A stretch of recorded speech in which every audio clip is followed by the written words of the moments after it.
Live video বানাই না আমি মোবাইল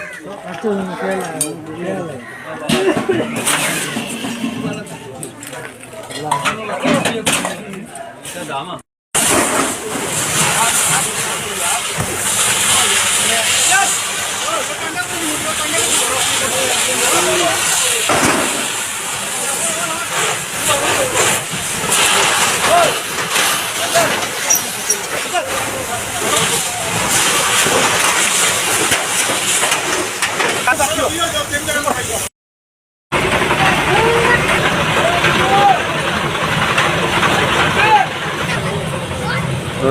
तुम्हारा और आरो बाज आ गया पूरा बाज बाज दिया वाला ड्राइव दिया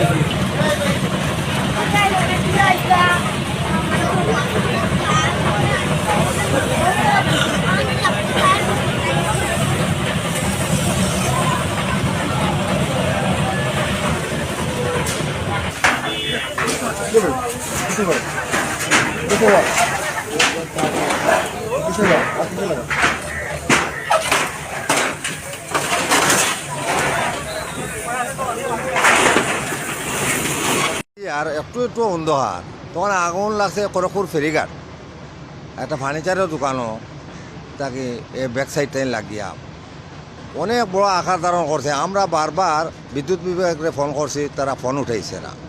তারপরে রাঙ্গের গাড়িতে তো কন্টিনিউ ফোন করছি ফায়ার ব্রিগেডর লাগি, অত আর্তনাদর পর দেখা যায় কেউ সাড়া দিছে না। আমরা গ্রামের মানুষ জড়ো হইয়া কিছু পানি উনি বইয়া এখানে নদী পুকুর হঠাৎ বইয়া আনিয়া কলস ফলস দিয়া একটু কন্ট্রোলও আনছি।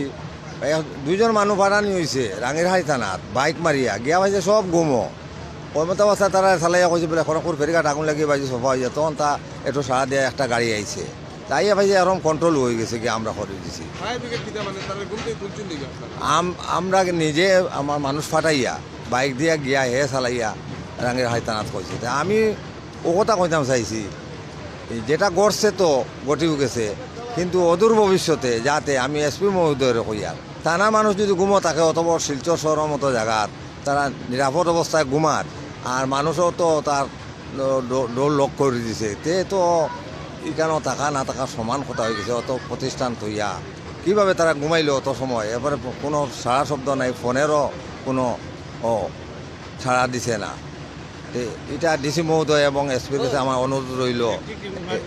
আর ইলেকট্রিক ইমার্জেন্সি যারা হইন তারা কিন্তু নামে ইমার্জেন্সি এরাও ঘুমায়, ওদিকে একটু নজর দেওয়ার লাগে আমি ঊর্ধ্বতন কর্তৃপক্ষের কাছে আবেদন রাখছি।